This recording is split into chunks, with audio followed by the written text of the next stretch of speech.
Lo primero del Evangelio de San Lucas, versos 67 en adelante. Y Zacarías, su padre, fue lleno del Espíritu Santo y profetizó diciendo: bendito el Señor Dios de Israel, que ha visitado y redimido a su pueblo y nos levantó un poderoso Salvador en la casa de David, su siervo, como habló por boca de sus santos profetas que fueron desde el principio. Salvación de nuestros enemigos y de la mano de todos los que nos aborrecieron, para hacer misericordia con nuestros padres y acordarse de su santo pacto, del juramento que hizo Abraham nuestro padre, que nos había de conceder que librados de nuestros enemigos sin temor le serviríamos en santidad y en justicia delante de él todos nuestros días. Y tú, niño profeta del Altísimo, serás llamado, porque irás delante de la presencia del Señor para preparar sus caminos, para dar conocimiento de salvación a su pueblo, para perdón de sus pecados, por la entrañable misericordia de nuestro Dios, con que nos visitó desde lo alto la aurora, para dar luz a los que habitan en tinieblas y en sombra de muerte, para encaminar nuestros pies por camino de paz. Y el niño crecía y se fortalecía en espíritu y estuvo en lugares desiertos hasta el día de su manifestación a Israel. Vamos a orar. Padre, gracias te damos por tu palabra. Rogamos que ella pueda iluminar nuestros corazones, obrar en nuestras vidas, afirmar nuestras almas en Cristo. Que también tú la uses como instrumento de salvación e instrumento de santificación, Señor. Oramos, Padre, que tu Espíritu Santo use este momento para dar gloria a tu nombre. En el nombre de Jesús. Amén. Nos podemos sentar.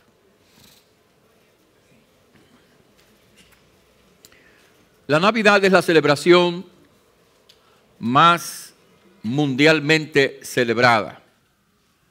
Se celebra no solamente en Occidente, sino también en Oriente, en muchos de los países que aún persiguen a la iglesia, en muchos lugares donde se reprime la fe, aún allí la Navidad es celebrada. Se dice que en los Estados Unidos, por ejemplo, el 90% de la gente va a celebrar la Navidad, y entre aquellos que se confiesan o se llaman cristianos, esa cifra sube al 95%.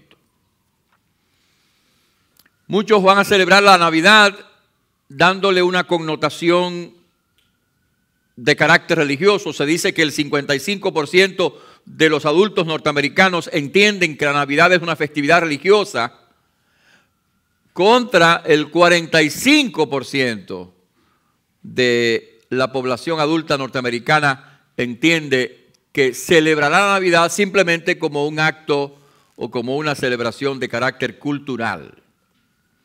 Y ciertamente, lamentablemente, aumenta el número de personas que no solamente entiende que la Navidad es una cuestión de costumbres, sino que muchas veces hay un porcentaje cada vez más numeroso de personas que duda o no cree en la autenticidad o en la historicidad de los eventos que ocurrieron y que narran los evangelios.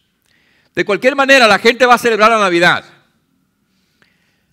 El problema es que mucha gente va a dedicar la Navidad simplemente a un derroche de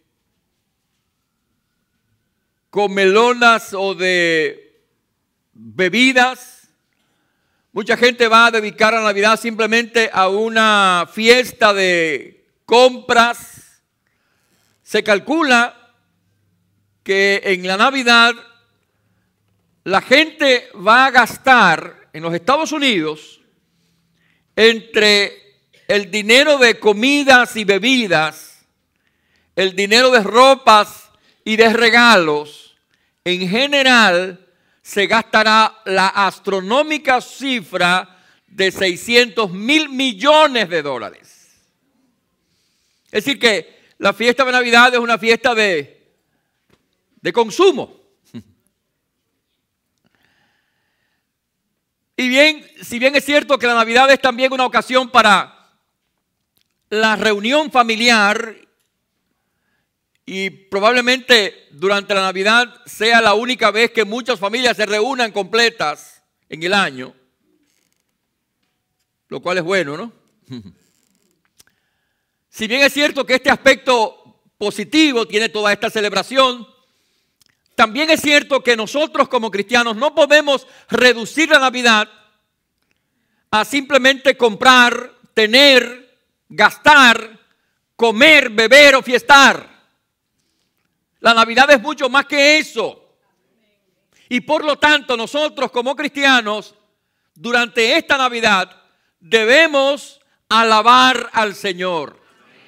Debemos alabar al Señor durante la Navidad, tal y como lo hicieron los receptáculos originales de estos eventos. Lo que tenemos delante de nuestros ojos en el capítulo 1 del Evangelio de San Lucas es precisamente eso. Es una expresión de alabanza ante la presencia de la Navidad, la presencia del Hijo de Dios. Zacarías, el padre de ese niño que nació, Juan el Bautista, Juan que sería el profeta que precedería a la venida del Mesías, del Señor. Zacarías, el sacerdote que lleno del Espíritu Santo profetiza y prorrumpe en alabanza, nos invita a nosotros también a alabar al Señor. Y en su oración, en su salmo de alabanza, encontramos nosotros también las razones por las cuales, como creyentes en esta Navidad, nosotros debemos alabar al Señor. Así que les invito a mirar esto que dice la palabra de Dios en este lugar. Les invito a mirar las razones por las cuales nosotros en esta Navidad no debemos limitarnos a comprar o vender, a negociar o a tener, a regalar o a recibir, a comer o a beber, sino que en esta Navidad nosotros también debemos apartar un tiempo para alabar a Dios. ¿Por qué? Bueno, primero porque Dios nos ha visitado. El versículo 68 del capítulo 1 dice: bendito el Señor Dios de Israel, que ha visitado y redimido a su pueblo. Cuando la Biblia dice esto, nos está recordando que Dios mismo ha venido a nosotros. Como el profeta Isaías había dicho en este libro hermoso, en el capítulo 35 del libro que lleva su nombre, en el verso 4, la última parte del versículo 4 dice: Dios mismo vendrá y os salvará. Había dicho también el profeta que la Virgen daría a luz un hijo, que su nombre sería Emmanuel, porque Emmanuel significa Dios con nosotros. Nosotros debemos alabar a Dios porque Dios nos ha visitado, porque el Señor se ha hecho presente en medio de nosotros, en la persona del niño Jesús. Se encarnaba el Verbo eterno de Dios, aquel que es la palabra eterna de Dios, el Verbo eterno de Dios. Dios mismo se ha hecho carne y nos ha visitado, se ha hecho presente en nuestro medio. Debemos alabar a Dios porque esa visitación de Dios nos recuerda que la salvación es una iniciativa de Dios. Dice la Biblia, la salvación pertenece al Señor. Y ciertamente pertenece al Señor desde el principio hasta el fin. La salvación es una iniciativa de Dios. Dios ha venido a buscarnos en la persona de Jesucristo. Después de todo, el propio Señor Jesucristo ha dicho: yo he venido a buscar y a salvar lo que se había perdido. Esta verdad queda ilustrada en toda la Biblia. Y en particular en las parábolas del Evangelio de Lucas, capítulo 15. En ese lugar Jesús narra 3 parábolas. La parábola de la oveja perdida, donde nos recuerda el Señor que Dios es como ese pastor que deja 99 ovejas allí en el redil y se va tras la que se ha extraviado. Usted y yo somos esa oveja extraviada que se estaba perdiendo, y el Señor fue en nuestra búsqueda. Que Dios es como esa mujer que había perdido una de sus 10 monedas. Quizás eran las arras de la celebración del matrimonio. Una se había perdido y esa mujer buscó una lámpara, barrió la casa por donde quiera hasta que encontró la moneda. Nosotros somos esa moneda que se había perdido y que ha sido buscada por el Señor. Porque Dios es como ese padre cuyo hijo se fue lejos para vivir perdidamente, pero el padre día tras día se paraba allí en la colina a buscar con los ojos en la zona de la finca, de la hacienda, hasta que un día vio la figura endeble y raída de su hijo. Dios es como ese padre que está buscándonos, que está esperando que nosotros también nos volvamos hacia Él.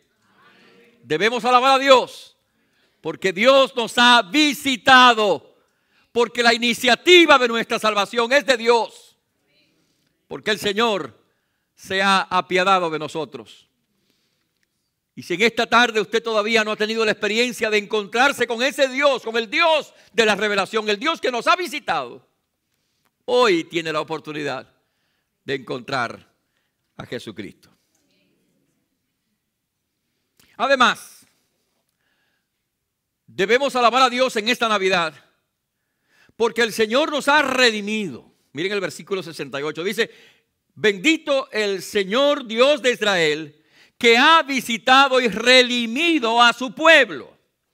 Cuando la Biblia habla de redención, entre otras cosas, está hablando de liberación. Cuando los esclavos eran redimidos, eran comprados para ser liberados. Dice la Biblia que Dios nos ha redimido. Por supuesto, algunos lectores del pasaje podrían pensar que cuando Zacarías está diciendo que Dios nos ha redimido, estaría pensando tal vez en términos de la redención social o política que aguardaban los hijos de Israel en aquella época cuando Jesús nació, ya que estos versículos hablan, por ejemplo, de la salvación de nuestros enemigos en el versículo 71, y también en el verso 74 habla de haber sido librados librados de nuestros enemigos. Así que tal vez alguno pensará que se trata de una redención de carácter social o de carácter político. Recuérdese usted que Roma, el imperio romano, gobernaba en aquella época y que ciertamente gobernaba con mano férrea, con mano dura. Así que los hijos de Israel estaban esperando una redención de ese carácter. Sin embargo, hermanos, cuando leemos el pasaje más a fondo, nos damos cuenta de que Zacarías no está hablando aquí de una redención meramente social o política. Está hablando de una redención que va más allá de lo político o de lo social. Está hablando de una redención espiritual, porque no solamente habla de salvación, sino que al final del pasaje habla de que esa salvación sería para dar conocimiento de Dios al pueblo, versículo 77, para perdón de los pecados, y además dice para la iluminación de los corazones de aquellos que habitan en tinieblas y en sombra de muerte. Así que cuando Zacarías está pensando en la redención, está pensando en una liberación de carácter espiritual. Y ciertamente nosotros como creyentes debemos alabar a Dios por esa razón, porque el Señor nos ha redimido. Y la redención, descrita de muchas maneras en la Biblia, tiene varias implicaciones. Primero, esa redención implica que el Señor nos ha liberado de la culpa de nuestros pecados. En la carta a los Efesios, capítulo 1, dice la Biblia en el verso 7, hablando de la obra de Jesucristo, dice la Biblia, en quien tenemos redención por su sangre, el perdón de pecados, según las riquezas de su gracia.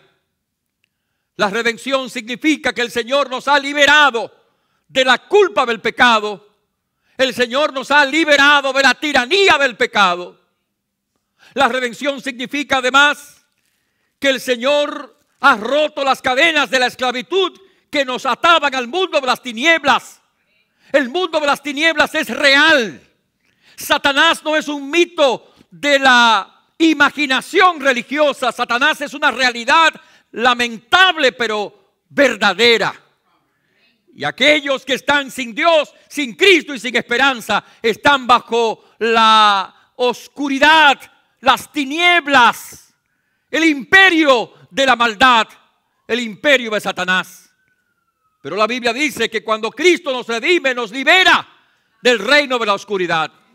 Colosenses capítulo 1, versículo 13 dice la Biblia que nos ha librado de la potestad de las tinieblas y trasladado al reino de su amado Hijo. La redención implica que Dios nos ha liberado de las ataduras de las tinieblas. Satanás es el príncipe de este mundo. Jesús, hablando de su propia misión, dice: el ladrón no viene sino para hurtar, matar y destruir. Satanás ha venido para eso, para hurtar, para matar, para destruir, para dañar, para engañar, para desviar la atención, para llevar a la gente de manera sutil o de manera burda a la destrucción personal. Cuando redimimos, cuando nuestras vidas son redimidas en Jesucristo, somos libertados de las ataduras del diablo y de su imperio de maldad. La redención implica que nosotros tenemos la esperanza segura de la eterna gloria en la presencia de Dios. La Biblia habla reiteradamente de esa redención gloriosa. Y dice la Biblia en la carta a los Romanos que la creación está aguardando nuestra redención, o sea, la redención final, la redención de nuestra alma y nuestro cuerpo, la redención en la gloria de Dios. Romanos capítulo 8, versículo 23 dice que no solamente la creación, sino nosotros mismos que tenemos las primicias del Espíritu, nosotros también gemimos dentro de nosotros, esperando, atención, esperando la adopción, la redención de nuestro cuerpo. Habrá un día cuando los muertos serán resucitados, glorificados, y nosotros participaremos en la eterna gloria de Dios. Pensé en esa verdad cuando esta semana, el jueves en la mañana, entregamos a la sepultura el cuerpo de nuestro hermano Víctor Hernández. Y les confieso que esta mañana estaba mirando hacia allá, hacia aquel lado donde él se sentaba,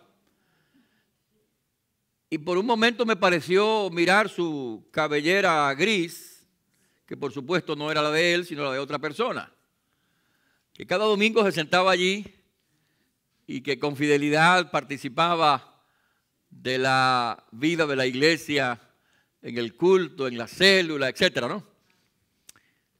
El jueves en la mañana entregamos a la sepultura su cuerpo, pero como dijimos en el funeral, no estábamos allí para rezar por el descanso de su alma, porque su alma hacía tiempo había sido redimida por la sangre de Jesucristo. Y al entregar nosotros el cuerpo a la sepultura, lo hicimos con la seguridad de que su alma está en la presencia de Dios y de que un día el cuerpo será glorificado y será levantado en la gloriosa resurrección de Jesucristo. Esa es la seguridad, esa es la esperanza que tienen todos los creyentes.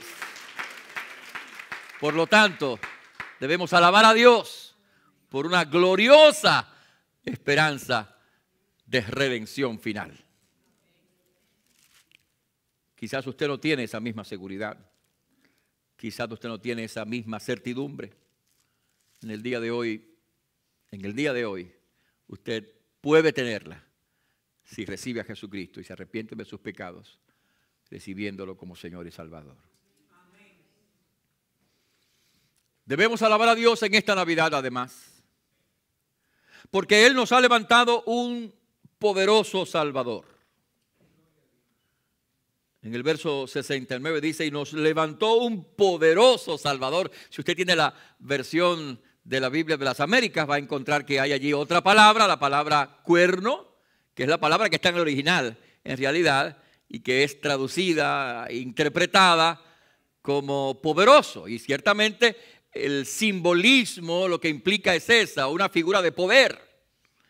Nosotros debemos alabar a Dios en esta Navidad, porque Dios nos ha levantado un poderoso Salvador, Jesucristo. Cuando el ángel Gabriel visitó a María, le dijo, le pondrás por nombre Jesús.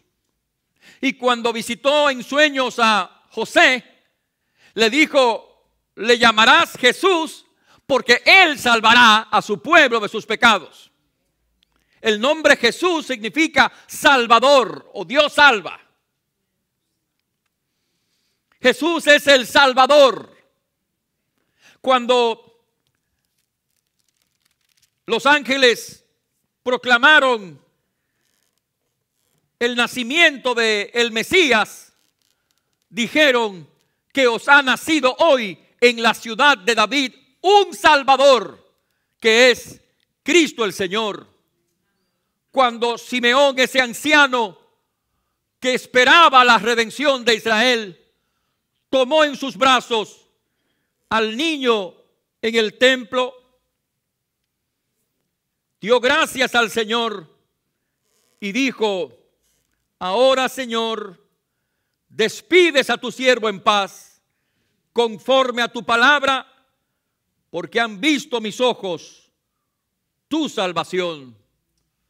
Jesucristo es el Salvador. Jesucristo es nuestra salvación.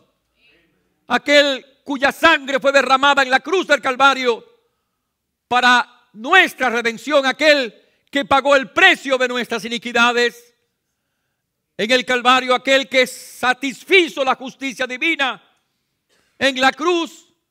Aquel que por medio de su sangre ahora nos ofrece reconciliación y vida eterna.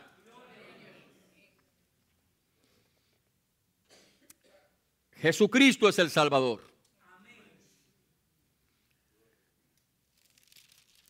Y aunque algunos han desvirtuado este mensaje y han desviado la atención de Jesús hacia María, la Biblia claramente presenta el enfoque hacia la persona y la obra de Jesucristo. Este es un tema que lamentablemente es muy sensitivo para las personas que practican la fe católica.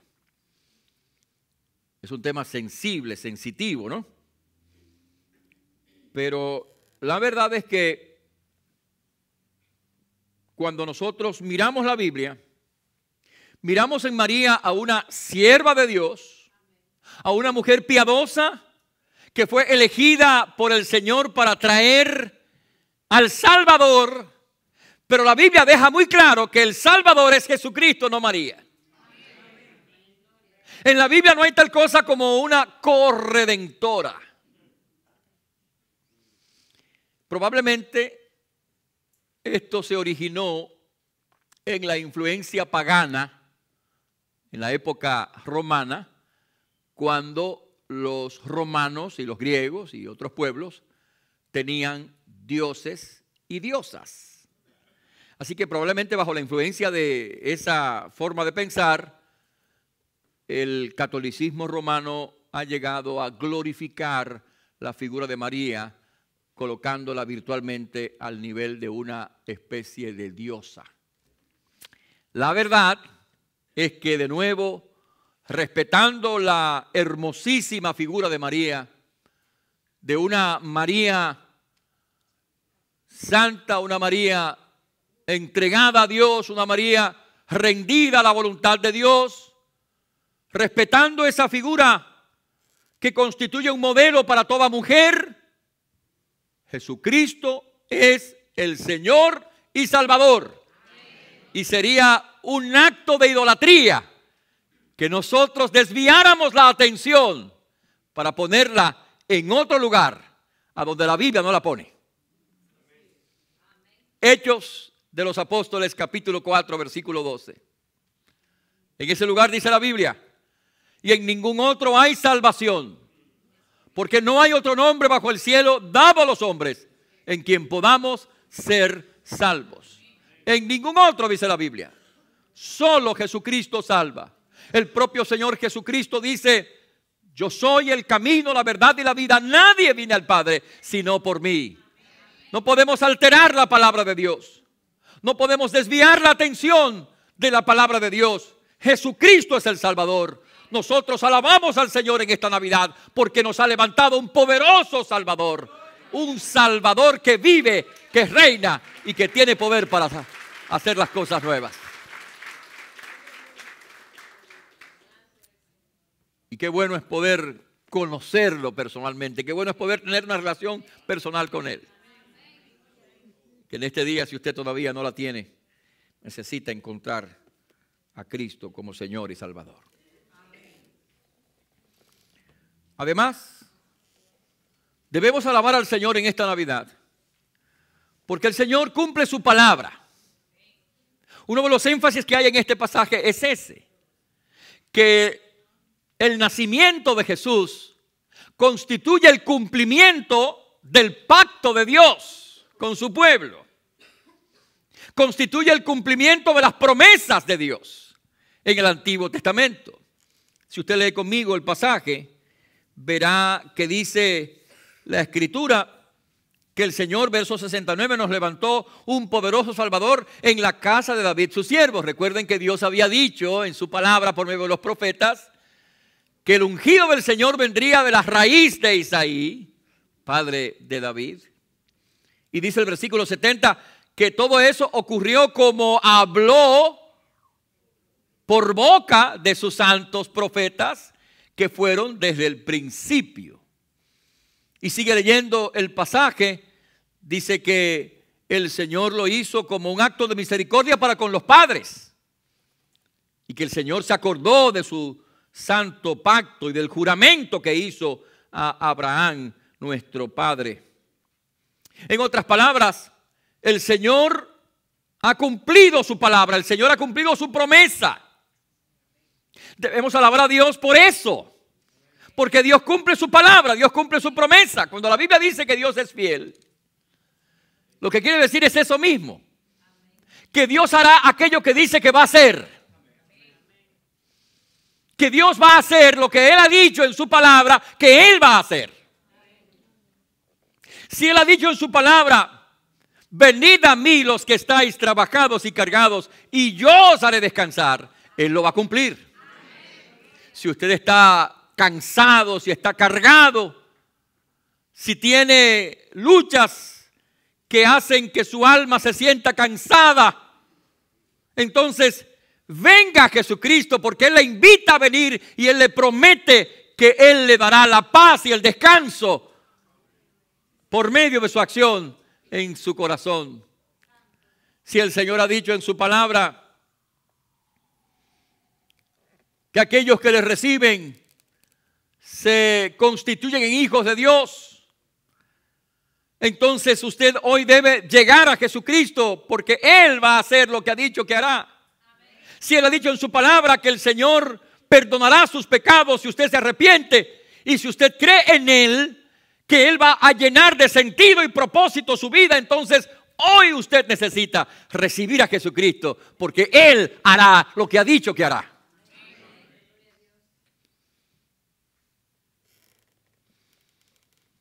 Dios cumple su palabra y sus promesas, dice la Biblia, son fieles y verdaderas. Usted puede clamar a Él. Él ha dicho, clama a mí y yo te responderé. Él ha dicho en su palabra, pedid y se os dará. Así que usted puede clamar al Señor y esperar en el Señor y creer en la palabra del Señor y esperar en las promesas de Dios. Porque dice la Biblia que ni una jota ni una tilde pasará de la palabra de Dios. El cielo y la tierra pasarán, pero mis palabras no pasarán. Usted puede basar su vida en la palabra de Dios, en la promesa de Dios, porque Dios cumple su palabra, Dios cumple su promesa. A veces esperamos que Dios la cumpla inmediatamente, porque no siempre ocurre de esa manera. A veces esperamos que Dios la cumpla de una manera, pero la cumple de otra. Pero lo cierto es que Dios va a seguir escuchándote, Dios va a seguir recibiendo tu oración, y tú no desesperes, porque si acaso estás clamando y todavía no tienes una respuesta positiva, eso no significa que no llegará.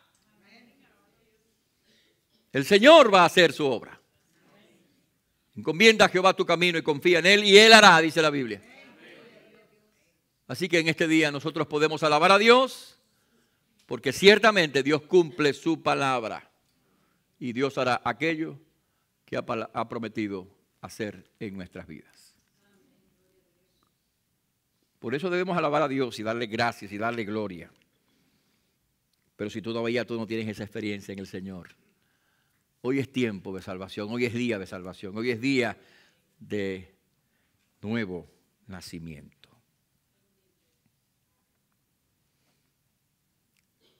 Debemos alabar al Señor en esta Navidad por el privilegio que tenemos de servirle a Él. Si usted lee conmigo el versículo 74, dice que librados de nuestros enemigos, sin temor, les serviríamos en santidad y en justicia delante de Él todos nuestros días. Así que Zacarías está alabando al Señor, porque al redimirnos el Señor, escuche bien, al redimirnos el Señor, al salvarnos el Señor, al perdonarnos el Señor, nos concede también el privilegio de adorarle, nos concede el privilegio de servirle. Cuando la Biblia usa la palabra servicio o servirle, usualmente se refiere a varias cosas, pero una de ellas, una de las palabras que es traducida como servicio, puede entenderse también como adoración. Es decir, la palabra adoración y la palabra servicio son términos intercambiables en la Biblia. Así que cuando nosotros estamos adorando realmente al Señor, y no estoy hablando solamente del culto público o de la reunión en la célula o de la oración personal, cuando estamos alabando al Señor con nuestras vidas, estamos sirviéndole al Señor. Porque el principal culto que tenemos que ofrecerle a Dios es el culto de nuestra propia vida. De nada sirve que nos ofrezcamos para ayudar, servir, trabajar, ministrar, si nuestra vida contradice lo que decimos o lo que predicamos o lo que enseñamos o lo que creemos. Tristemente, muchas veces los creyentes tienen una serie de convicciones éticas y teológicas, pero funcionalmente no funcionan conforme a esas convicciones éticas o teológicas, funcionan conforme a las convicciones y los valores de una sociedad que no conoce a Cristo. Entonces, nuestro primer servicio y más importante servicio a Dios es nuestra propia vida. Recuerde lo que dice Romanos 12, 1 al 2. Os ruego por las misericordias de Dios que presentéis vuestros cuerpos en sacrificio vivo, santo, agradable a Dios, que es vuestro culto racional. El culto que tenemos que ofrecer, el servicio que tenemos que ofrecer, es el culto de nuestra propia vida rendida en todas las áreas al Señor. Porque tantas veces, y ese es otro problema, ¿no? Tantas veces somos selectivos, ¿no?, en nuestra obediencia. Obedecemos en un aspecto, pero en otro aspecto nos negamos a mirar la realidad de nuestro propio pecado. Qué importante es que nosotros podamos entender que Dios no puede ser burlado ni engañado y que somos llamados a un servicio integral con nuestras vidas. Mira lo que dice el versículo. Y el versículo dice que tendríamos la oportunidad de servirle al Señor, versículo 75, en santidad y en justicia delante de Él todos nuestros días. En santidad y justicia. Eso implica la vida completa, la vida nuestra, dedicada a Dios, en servicio al Señor. El domingo en la mañana, en la tarde, en la noche, cuando nos reunimos en el culto, en la célula, pues nos preparamos, adoramos, cantamos, alabamos, recibimos enseñanza, pero nuestra vida, el resto de los días, el resto de nuestro horario, tiene que reflejar esa misma experiencia, esas mismas convicciones. Tenemos que servir a Dios en el mundo donde estamos. Tenemos que de alguna manera influenciar, aunque sea una persona. Hay un proverbio judío que dice que el que salva a una persona, salva al mundo entero. Quizás no podemos salvar a todo el mundo nosotros, porque no podemos abarcar 7.000 millones de personas, ¿verdad? Ni podemos irnos esta noche a Afganistán o a Pakistán o a alguno de esos tan por demás.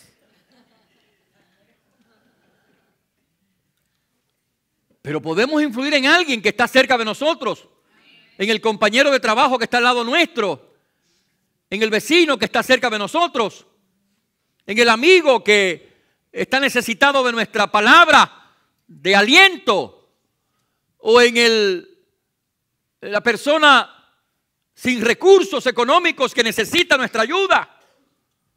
Podemos influir en los demás en el nombre de Jesucristo.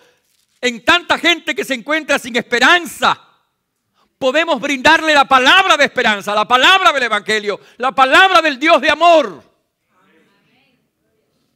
Después de todo, esa es nuestra misión, como fue la misión de Juan el Bautista.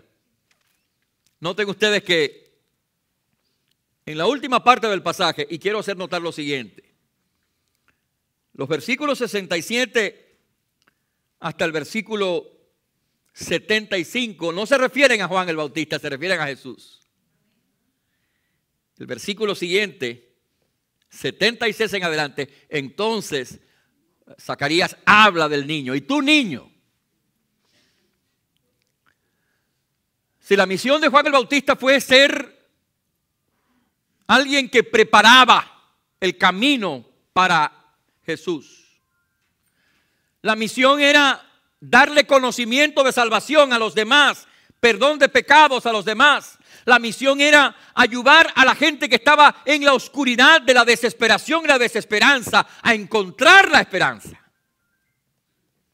Y yo le pregunto a usted esta tarde, ¿no es esa nuestra misión también? ¿No es esa la misión nuestra como creyentes? ¿No somos llamados a servir al Señor como instrumentos de bendición para otros? para los que están en la ignorancia, en la oscuridad, sin Dios, sin Cristo, sin salvación, sin la luz de la esperanza del Evangelio. Esa es nuestra tarea. Tenemos el privilegio de participar, hermanos, en la obra de Dios. Tenemos el privilegio de ser instrumentos, que se diga de nosotros, como se dijo de Juan el Bautista en el capítulo 1 del Evangelio de San Juan, que se diga de nosotros lo mismo. No era Él la luz, sino para que diera testimonio de la luz. Así que de una manera absoluta, aunque Jesús dice ustedes son la luz del mundo, pero de una manera absoluta, Jesús es la luz en términos absolutos. Nosotros no. Pero podemos dar testimonio de la luz y ayudar a la gente a encontrar la luz.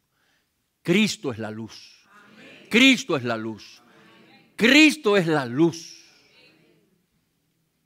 Y hay mucha gente que necesita que su corazón sea iluminado por la luz de Jesús.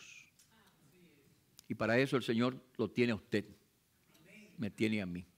Nos ha redimido, nos ha salvado, pero no para que disfrutemos simplemente de nuestra salvación tranquilos, sino que nos ha salvado para que nos involucremos en esta misión que es tarea nuestra, compartir a Jesucristo. Tenemos ese privilegio, hermanos, privilegio de servir a Dios. Es un gran privilegio. Es un gran privilegio. Nosotros, personas limitadas, personas que quizás no tenemos un grado académico muy alto, una gran riqueza, una gran brillantez intelectual, qué sé yo. Pero nosotros somos instrumento del Señor y de su gracia. Como lo fue Pedro, el pescador de Galilea, un pescador. En ninguna parte del mundo los pescadores son intelectuales, o alguno conoce alguno. No conozco ninguno. En ninguna parte del mundo los pescadores son conocidos como gente intelectual. Pues a esos hombres Dios lo usó. Así que te puede usar a ti y a mí para bendecir a otras personas. Esa es nuestra misión. Y nuestro privilegio es participar en ella. No te quedes afuera, no te quedes lejos. Involúcrate, envuélvete, intégrate. Sirve de alguna manera. No hay limitaciones. No es asunto de la edad. Yo estoy muy viejo. No, nadie en la edad está muy viejo. Ana, la profetisa, tenía más de 100 años, dice la Biblia, que servía a Dios con ayunos y oraciones en el templo. Usted sirve a Dios como quiera. No hay limitaciones. Tenemos un privilegio y debemos de participar en ese privilegio. Hasta el día que seamos llamados a la presencia del Señor.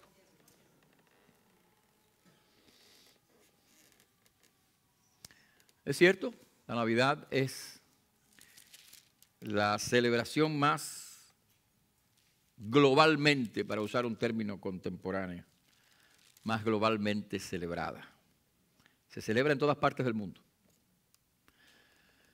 En América Latina, en Europa, en Asia, en Estados Unidos, donde la mayoría de la gente la va a celebrar. El problema es cómo la vamos a celebrar. Se reduce nada más a comerse un puerquito,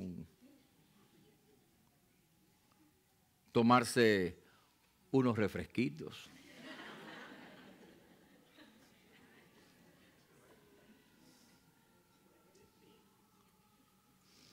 Toda la gente se ríe cuando yo dije así. En el primer servicio también, tomarse unos refresquitos. Se reduce nada más a eso. Comprar, ir a la tienda, estrenar. ¿Solo eso es la Navidad? No, es mucho más que eso. Cristo en nosotros, esa es la Navidad. Gloria a Dios. Y por eso debemos alabar a Dios. Debemos alabar a Dios. Porque nos ha visitado. Porque nos ha buscado el Señor. porque nos ha redimido, nos ha salvado, nos ha dado un Salvador, porque ha cumplido su palabra y porque nos da el privilegio de servirle. Alabemos a Dios en estos días y ayudemos a otros a encontrar el mismo camino de gozo y de salvación que nosotros hemos encontrado. Pero es posible que usted en el día de hoy no tenga esa misma experiencia, no tenga ese mismo gozo, no tenga esa misma alegría, no tenga a Cristo en su corazón todavía. Hoy, en el nombre de Jesús, yo te invito a que tú pienses en esta palabra. Mi oración es que el Espíritu Santo te esté hablando y te esté convenciendo. En el día de hoy, tú le digas a Cristo: Señor, perdóname de mis pecados. Tal vez usted es un cristiano cultural, no sé. En Estados Unidos hay muchos cristianos culturales. Y un cristiano cultural es como en Santo Domingo, la gente es católica, todo el mundo es católico.